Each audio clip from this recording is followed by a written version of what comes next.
আর নয় দফা, এখন সরকার পতনের 1 দফা। সমাবেশে ঘোষণা, যদি কোনোভাবে কারফিউ বা জরুরি অবস্থা দেওয়া হয়, আমরা বলে দিচ্ছি প্রয়োজনে গণভবন ঘেরাও করে শেখ হাসিনাকে উৎখাত করা হবে।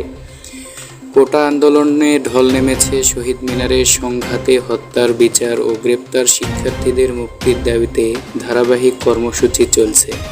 বৈষম্যমূলক ছাত্র আন্দোলনের তাদের কর্মসূচিতে সরকার পতনের স্লোগানও উঠেছে। প্রধানমন্ত্রী চাইলে পদত্যাগ করবেন স্বরাষ্ট্রমন্ত্রী। এটা আর কোটা সংস্কার আন্দোলনে নেই, ছাত্রদের আন্দোলনে নেই, রাজনৈতিক আন্দোলনে চলে গেছে বলেন তিনি। মাঠে নামছে আওয়ামী লীগ, সারা দেশে জামায়াতের ডাক।